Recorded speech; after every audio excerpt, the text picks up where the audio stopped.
here in Rome, capital of this ancient world, and we're starting by the Colosseum, where thousands were put to their deaths. We're also going to visit the very place where Julius Caesar met his own death, and we're going to show you how to find what is absolutely the most beautiful and trendy neighbourhood in Rome. Stay with us. We're going to reveal if it's true that Cleopatra pleasured a room full of Roman soldiers. We'll reveal what the Romans really used powdered mouse brains for. Stay with us. You're really going to like this.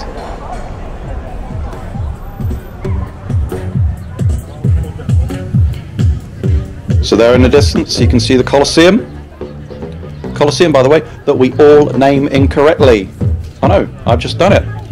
It's not called the Colosseum really. It's actually called the Flavian Amphitheatre. Doesn't that sound so much nicer? Okay, maybe it doesn't. That building in front of us, by the way, that is the biggest building you're probably going to see along here as we're walking along the Forum area, and that's a basilica of Maxentius. What's a basilica? It sounds like a big church, doesn't it? But it's not. It's a courthouse. It could be council chambers, often used for public gatherings. But that's Colosseum back there. Okay, so that's huge. I mean, can you imagine? It used to take up to 80,000 people sitting in there. Can you imagine the noise? And some of the games that were hosted there would last up to 100 days. So personally, I think the Olympics this year has gone on way too long. But can you imagine 100 days? And sometimes it'd be flooded, and they'd reenact sea battles and all sorts of things. Often, by the way, entry was free and food was given away free. Basically a good way of the emperor, pumping up their popularity. So we're wandering around this area. So over here on the left there, it's the Roman Forum. I mean, it's a massive site, and you can see a queue of people waiting to go in here. Okay, so we're going to be talking about this whole area. People miss this, but this is so cool, this area. It's really great. Loads of great stuff's happened here. So big queue going in.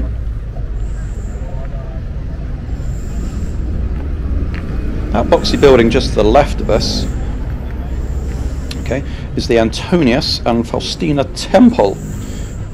So it was built by the Emperor Antonius Pius, and it was dedicated to his dead wife. It looks a bit boring from this side, but if you do go in, it's got 8 fantastic looking columns on the other side. They're Corinthian, which basically means it's got little leafy bits at the top. Looks really fantastic, and it's got great sort of like carvings of griffins and scrolls and all sorts of things. So it's well worth having a look.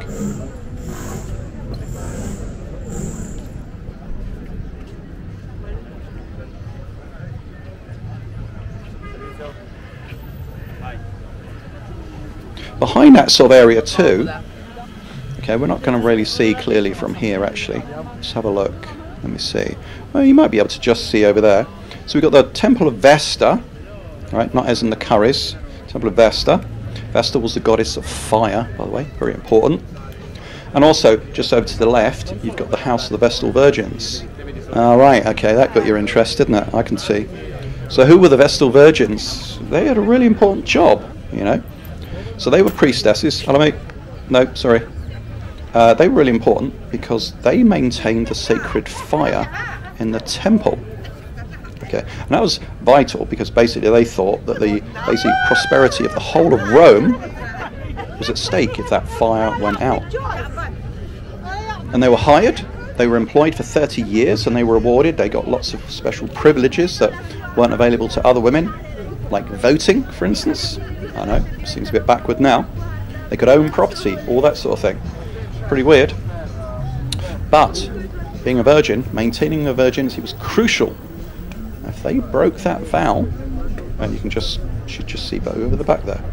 If they broke their vow of chastity, they could face being buried alive. Not very nice, is it really? No, it isn't. Okay. So back here too, you're also going to find there's so many temples here. You've got the Temple of Castor and Pollux. No, that's not a swear word.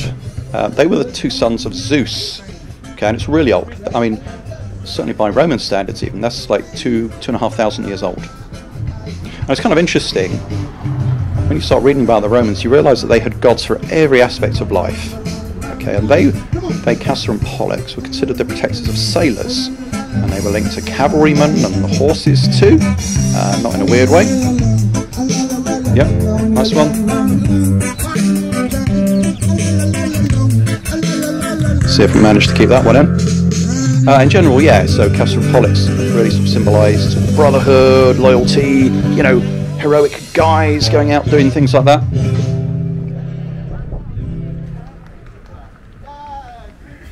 As we walk along here, we're going to be talking a lot about Julius Caesar, because after all, we're going to pass the place where he got killed. Alright, now over on the right, by the way, that's interesting, that statue over there you can see, Gaius Octavius, that was his son. Okay, under the old name of Augustus, he became Rome's basically first emperor and longest reigning emperor. Okay, and actually he was the start of what a period that was called Pax Romana, okay, which is like the imperial peace. Why?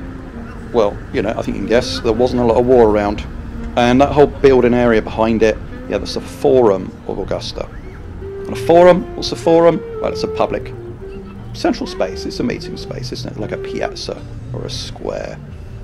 Augustus, he died here, he lived quite a long age, he died at 75. So I think it might be natural causes, or some people say it was poisoning. I think his wife poisoned him with fresh figs, or Olivia. But apparently some people also say, well, he hadn't been very well, so actually she was helping him in suicide. I don't know, who knows. Interestingly, his famous last words were, "Have I played the part well? Then applaud as I exit." Good words. Julius Caesar, there he is on the right. See his back. This road, by the way, a really important road that we're walking on, the Via Fori Imperiali. So, it was built by the fascist dictator Mussolini. That's right, and it's finished in 1932. As you can imagine, with all this history left and right, it basically ploughed right through the centre of this, obliterating loads of sort of medieval structures and so on. 5 churches, 746 homes. People had to be moved out. Of course, it was the poorest people, naturally, normally is. Mussolini, partly to make amends to all this, basically he raised all these bronze statues that we see, okay, and all these emperors, you know, they have forums named after them over on the left and right. Every year, I think it's the 2nd of June, there's a big parade down here. And it's a celebration of the founding of the modern Italian Republic. I said also, I was going to tell you about powdered mouse brains. What do you think they used it for? Not snuff? Good guess. No, would you believe? Toothpaste? Hey, yeah, I know. It gets worse, talking about the mouth, they used urine as mouthwash. Yeah, it's true. So, you know, Madonna is not the only one to have a little gargle of the amber nectar in the mornings. Apparently Madonna used to take ice baths, and she used to drink her own urine, didn't she, to help herself recover after a hard performance.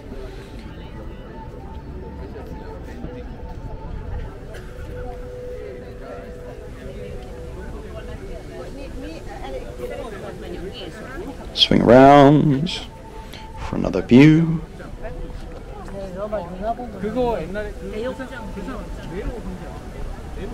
So just up here, up this little road on the left, we've got the Mamertine Prison. Okay, so St. Peter, St. Paul were kept here. If you go down into the lower chapel, you'll see there's a little cross, and it's upside down. And that harks back to the tradition, basically, that St. Peter was crucified upside down. So St. Peter was held here. It's said that there's a spring right down in the cellar, right at the bottom of the pit. It's said that it came into existence miraculously that would enable him to conduct baptisms. But I think if you look up the Catholic Encyclopedia, it says that, well, actually, we like that to be true, but it's not. It was already there before.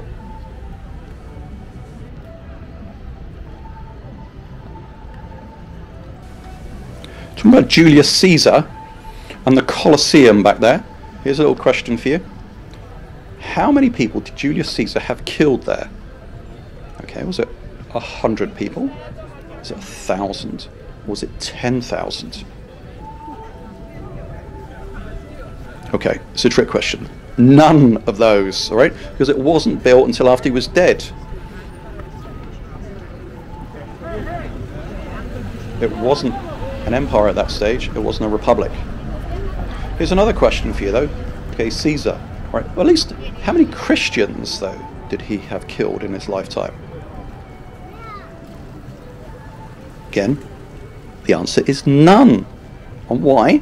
Well, he died 44 years before Christ was born. Okay, so as I said, we're going to talk about Julius Caesar a little bit more along the way.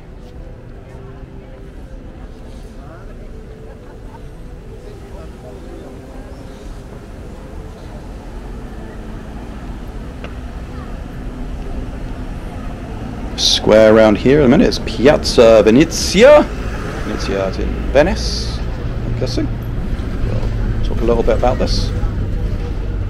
Going back to hygiene. So the old Romans. Now, how do you think they went to the loo? Often they go communally. Okay, they go to baths and they went for the loo. There'd probably be a long drop. There'd be a plank with lots of holes. You'd sit next to your neighbour. You'd all have a chat and a dump at the same time. But when it came to wiping your bum, what do you think the Romans did, by the way? Stay with us a moment. While we're looking up here, we're going to come back to that in a moment, but this thing is the monument to Victor Emmanuel II.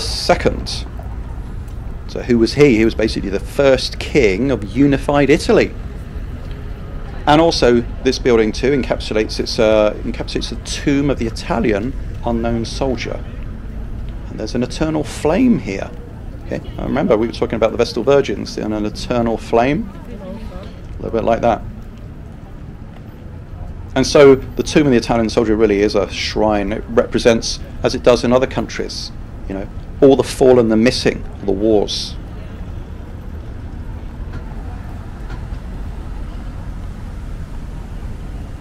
So, if you're a Roman, how did you wipe your bum?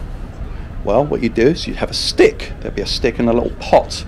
And at the end of it would be some sponge, like sea sponge, or there'd be some moss. And you'd wipe your bum with it and you stick it back in the pot. Of course, it was communal, so the next person would come along and they'd use it too. Now, thing is, all right, you dipped it in the pot, there would be some vinegar, perhaps, yeah, or maybe there'd be some seawater, something like that, salt water. But generally, nice. Also, it's interesting because modern toilets have a bend in them. Why do we have a bend in modern toilets? To be honest, the Romans would have loved that, because basically they often had rats come up and nip them on the bum. That's why we've got them, stop the rats coming up.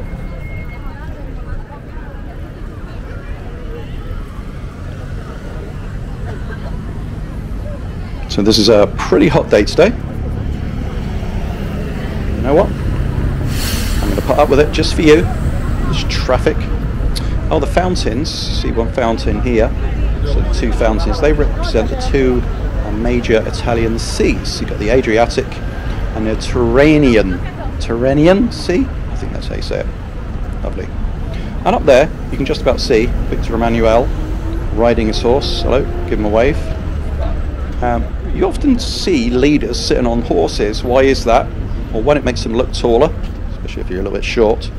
But two, it sort of emphasises your warlike strengths and virtues. You know, you're a leader.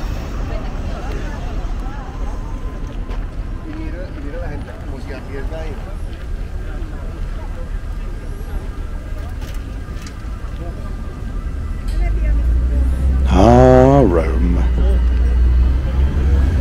So traffic in Rome, yes, it is a thing, but you just get used to it. Luckily, there's lots of places where there aren't too much traffic, and so the air quality is, well, we found it not too bad. Okay, let's see if we can just whiz across here. Romans too. So, okay, what do you think you'd do if you had toothache? But generally, you'd have a surgeon come and pry it out. But also, if you just want a little bit of light relief, what you might do is, apparently one of the things you could do is to go and find a frog out in the moonlight. It's true. I don't know what he did with the frog after that. I don't really want to ask. But anyway, frogs, moonlight, goes without saying, doesn't it? Toothache is the first thing I think of.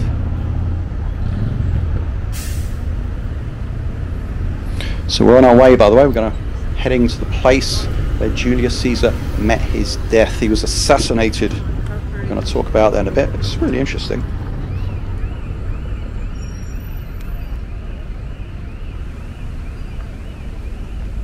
Thinking of all this heat, thinking of hygiene, thinking of me wanting a shower after this. Romans didn't use soap, well, for most of the time. Can you imagine? What they did was they used olive oil. You think, well, hang on a minute, if you get olive oil on you, you want to wash it off, didn't you? No, they didn't. They just use a thing called a strigil, which is just a scraping tool. And you'd scrape most of the olive oil off. Can't have been very nice, can it, walking around then, putting your clothes back on. I mean, you know what it's like too, don't you? If you, just showing you, by the way, the little area. You know what it's like if you get a bit of oil on your clothing? So, bugger, isn't it, to get out? Just proving to you, by the way, here, Piazza Venezia.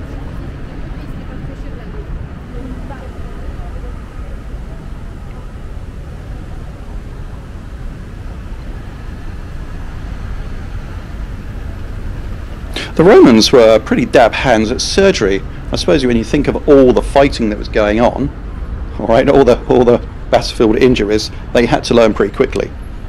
Common things were trepanation. You heard of that? It's where you drill a hole in someone's head to relieve pressure. Apparently it does work a little, so that's why they used it. Amputations, boy, they had to be pretty quick about that. You know, they had no anaesthetic, right? No antiseptics. So basically, the good surgeons were the fast ones. Generally though, you know, recovery rates are pretty low, lots of infections. So no one really looked forward to anything like that. And you knew, okay, you knew basically it was going to be really painful. They do tonsillectomies, okay, mastectomies, can you believe it? Cataract surgeries, I know, hernias.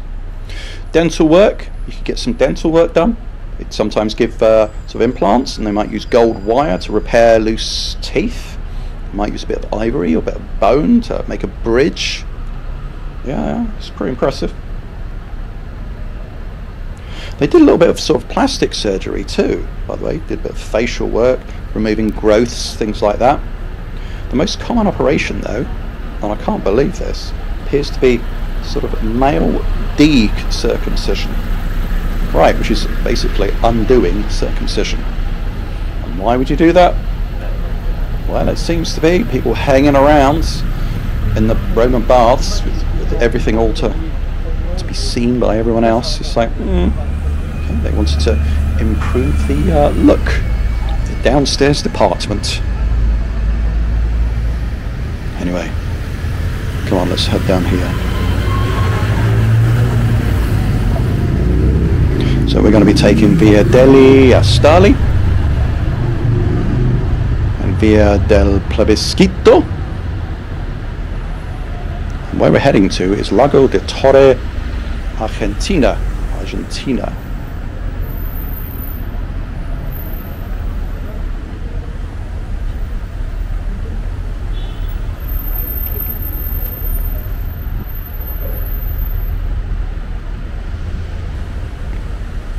Couple more kind of weird things then about Roman rules and laws.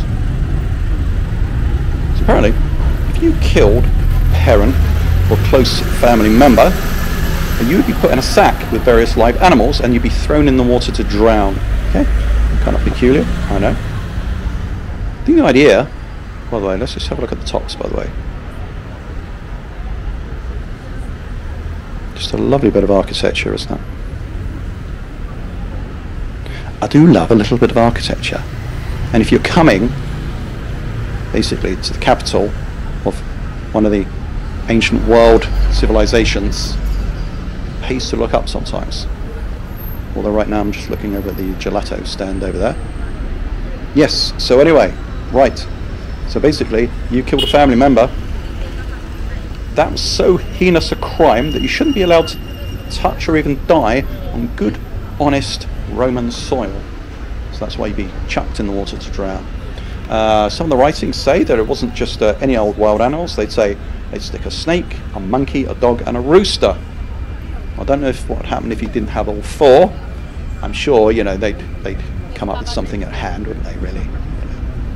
There'd have to be a little leeway, wouldn't there? Oh, gelato. Seems pretty warm today. Might have to come back here.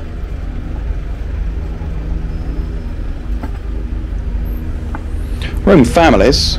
This is interesting too. So if a Roman dad, right, had more kids than he knew what to do with, okay, he could enter into a contract with someone to basically take his children away as slaves, right? Now, that seems right weird. The thing is, but unlike normal slaves, right, the children would be returned after a set time. So it's basically just a short-term loan of your children. Now, they did have rules about this, naturally, of course. They said if the father sold the same child 3 times, well, clearly he's an unfit parent. I should think so too. And in that situation, what would happen is, as the child was returned, once his term as a slave was over, when they were freed from their parents, they were taken away, given to someone else, or basically they were no longer under the legal protection of the parents.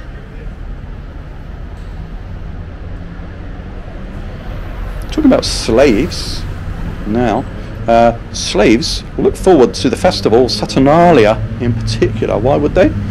Well, this is in honour of the god Saturn, that we name the planet after, that's right. And this was on the 17th of December, this holiday. What they really liked is that basically Romans would then make a sacrifice at the temple, they'd go and have a big meal, all that sort of thing that we might do at Christmas. They would even gamble, which actually wasn't normally allowed. But slaves are really happy because on this day their masters would serve them. Absolutely, yeah. And oh, here we are. So this, my friends, Lago de Torre Argentina. And this was where Caesar was killed. But more importantly, they've got a really cute cat colony just over there, just in the far corner over there, okay? That's where they look after cats with health problems, etc. But this, then, this is where, just over in the middle there, at the back, this is where Julius Caesar was assassinated. The Curia of Pompeii, which is just a little area just over, we'll just go and have a look at it in a minute. It's one of the sort of several meeting halls for the Senate. And this happened on the Ides of March. You know, where are the Ides of March? We're all aware of that, aren't we? Which is the 15th of March. It's in 44 BC. Remember, before Christ. So Jesus wasn't even thought of at this time. And this site, I mean, actually it's got quite a complex history. Okay, lots and lots of layers of history, so I'm not going to try and relate to them. But we will talk about Caesar's murder in a sec. I do want to talk about the cat colony, because, you know, cats really, you know, work for me in a big way. So just down there, that's at the end there, €5 will get you access to the site, but you can also go in to see the cats, and you can give them a little stroke. Very cute, they're being looked after, they're being fed, and they'll wander around the site as well, which is quite pleasant. In this site, by the way, there's a few temples here. If you're really into history, there's 4 ancient Roman temples here, and there's the remains of Pompey's theatre, okay, which is the first permanent stone theatre in Rome, because the rest of them were wooden. And that is the Curia of Pompey, and that is where Caesar was stabbed. Interestingly, after Caesar's murder, by the way, his son removed the last statue of Pompey, which is on the front. Pompey was an associate, shall we say, of Caesar. We might talk about that if we have time. And he had the whole thing walled up, and basically he just made the thing into basically public loos afterwards. Okay, so disgusted was he with it. How was JC, Julius Caesar, how was he assassinated? Well, 60 senators, led by Marcus Junius Brutus, Gaius Cassius Longinus, and Decimus Junius Brutus Albinus. No, I didn't make those up. All pounced on him during a Senate meeting. He was stabbed 23 times. Oh, by the way, those steps, where the guy's going down. Cat colony, most important. Okay, anyway, yes, stabbed 23 times. Only one of the wounds was fatal. Well, I suppose technically that probably would be right anyway, wouldn't it? And he died. He died primarily of bloodless, so they say. Why, though? Why did they kill him? Why did they round on him? Well, basically, everyone feared that he was accumulating too much power, and this threatened the Roman Republic. Now, Caesar, basically, said, well, I'm going to be dictator for life, right? Which, you know, I'm in the middle of 2024, and that's sounding a little similar to someone in the modern era. We won't talk about too much. Anyway, someone declares themselves dictator for life, or president for life. You're bypassing all the traditional Republican ideals and legal limits. Sent the wind up the senators. He was basically undermining the political stability and principles of the Republic. And that basically his death was going to be the only way to preserve the Republic. Okay, sounds a bit like Star Wars, doesn't it? But better.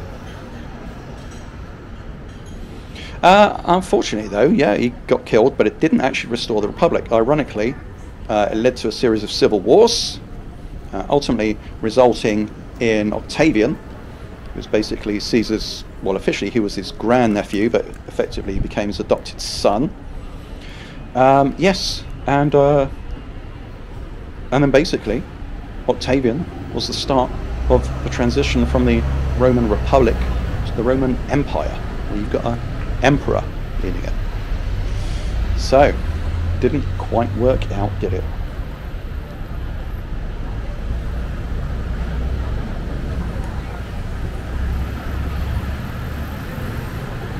Going to find some greenery in a minute, by the way. There's a park up here, Piazza Benedetto Caroli, or something like that. Here it is. I'm just going to get a little bit of shade through here. In case you hadn't noticed, by the way, we've walked all these walks before, these routes, that's why we know the names, etc. That's why we know where we're going. We're not just some cheap walking channel, oh no, we do put a lot of time and effort into this.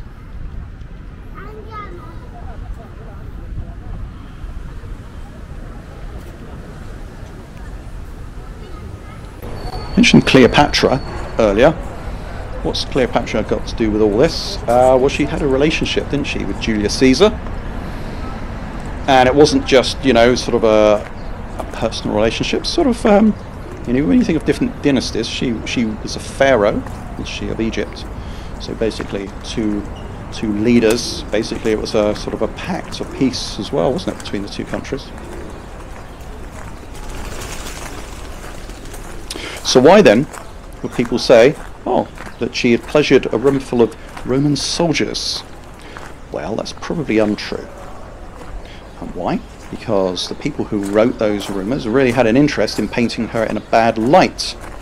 And the reason is because, you see, after Julius Caesar's death, well, she got involved with one of his good friends, Mark Antony. Caesar's son was rightly pissed off at this, basically. Wasn't very happy too, because Mark Antony was also married to his sister, so he was doing the double dirty. Yes, and there was war. There was once Caesar had gone, there was a second sort of a triumvirate, which is just three people sharing power.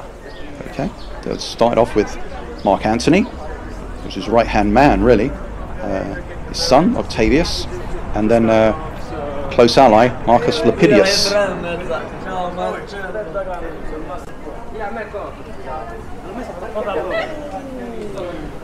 Didn't last very long though.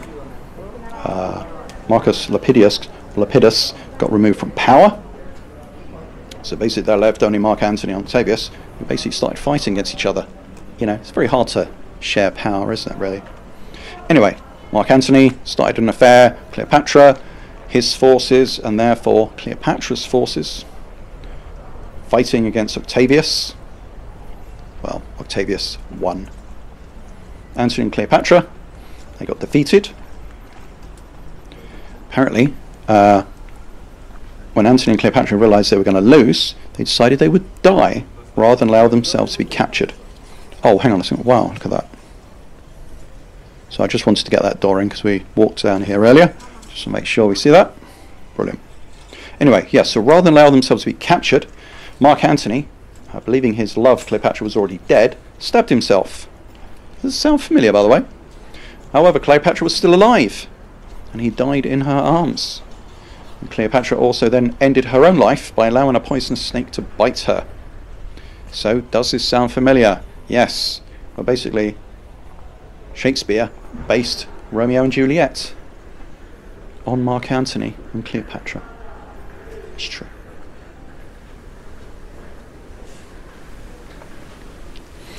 Oh, now this, I believe, is the Basilica of San Paolo alla Regola. St. Paul, that we mentioned earlier, this was his first residence in Rome. So you read the Bible, it mentions that St. Paul was allowed to rent his own lodgings, and he could hold assemblies where he instructed the first Christians in Rome. While he was waiting for a trial, he was going to be tried by the emperor. Why was that? Well, good question. Well, he had been accused of treason and heresy by Jewish leaders in Jerusalem. But he's a Roman citizen at heart, and so he knew that basically if I could go to Rome, I would get a better trial. Now initially, Nero thought it was he on the throne at the time, found him not guilty, and he was released. Be a good boy, he said, don't do it again. But around this time, Christianity was rising rapidly, okay, getting more and more popular. Now, a fire broke out, and half of Rome burnt down. And this is where, of course, we're often have the idea of Nero fiddling while Rome burns, yeah? Because rumours said that Nero himself had caused the fire and didn't do very much about it. Well, to deflect people's ire, anger, he accused the Christians of doing it. Because of that, then thousands of Christians were massacred. Now, Paul was rearrested, and the Jewish people again thought, let's point the finger at him. He was behind the arson, which he wasn't.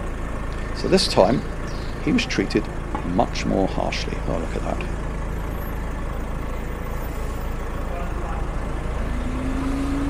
Lovely bit of statuary. On a lovely little olive tree, probably. Anyway, he was treated much more harshly, especially also because he was Christian, and people had it in for the Christians at the time. This time he was found guilty. And, well, how did he die? How do you think he died?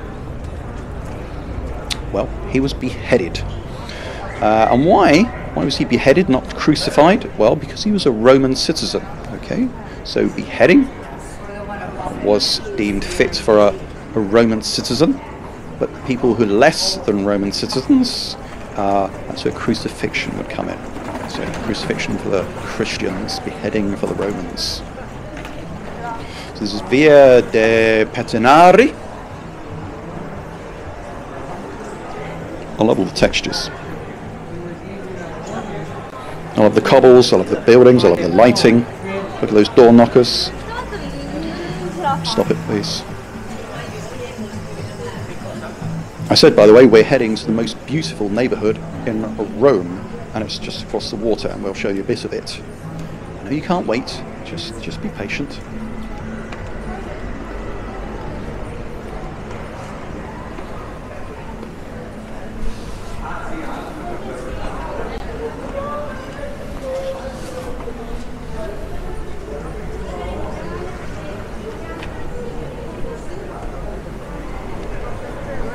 The river we're coming to, and there we are, I've kind of spoilt it, haven't I? There's a big river we're going to cross, that is the River Tiber.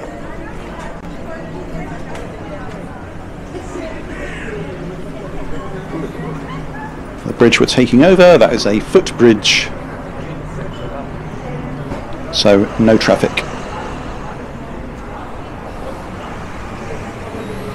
Biscotteria.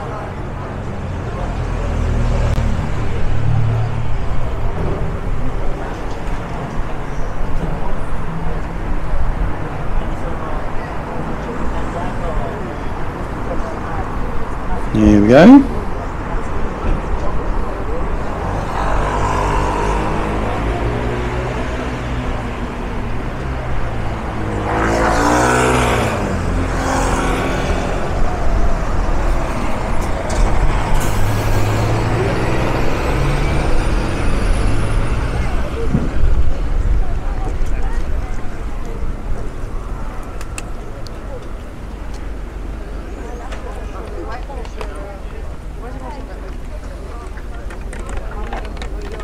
to leap salmon-like over this chain. Oh, look at that, see? It's only 4 inches high, but I made it successfully. And here, on Ponte Sisto, okay, just over the River Tyburn. Let's have a little look out. See what you're missing. And that way, up that way, okay, on the same side of the river. If you want to find the Vatican, that's where it is. It's up that way.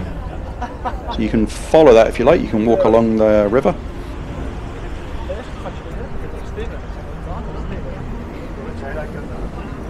But here we're staying down this way for a bit because we've got some nice things to show you. So we've spent a little bit of time ourselves around this area. It really is lovely. Okay, and you'll see why people like to come here and hang out here. And you know, it's all over Instagram, isn't it? But it is still beautiful. And don't just take a picture and then wander off and find the next thing to photograph. Just spend some time here. It's a lovely area.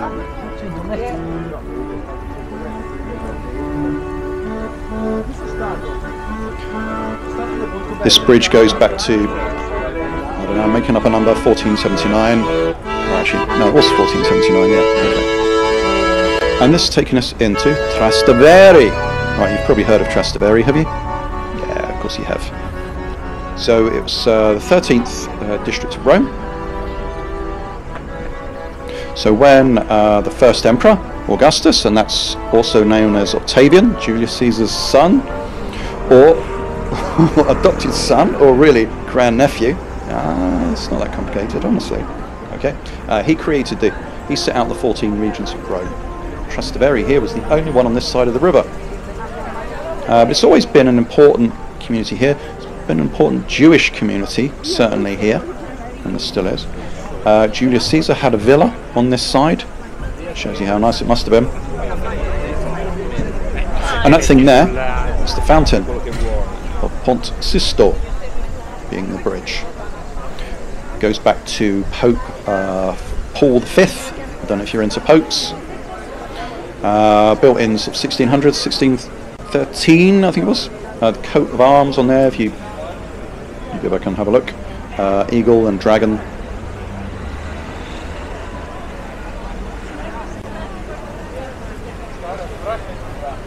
Now, look at this. Greenery. You can see the eater is coming up. This is a small part there, okay. We've got another walk around Trastevere, so go and look at that one if you want the full tour. So I think we're gonna finish soon. I just want to show you this really. So this is a real haven, okay, especially when it's warm. Okay, it's really hot outside. Come down here, the shade. Look at the cobbled streets. Oh, look at the little restaurants. Aren't they cute? They're lovely, aren't they? Around here too, you get lots of academic institutions. There's lots of American universities. There's the American University of Rome. There's the John Cabot University. There's a bunch of others. You know. Look at this. See, coming out to different squares. And you just follow these little roads out around here, and there's so many nice places to eat. Loads of places to find shelter from the sun. It's beautiful around here. Again, have a look at our Trastevere walk. It's the best one on the internet, unsurpassed.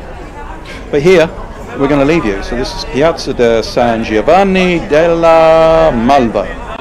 Okay, from here it's 24 minutes to St. Peter's Square in the Vatican. But I'm not going that way. I'm having a coffee and an ice cream at the same time. See you soon. Take care.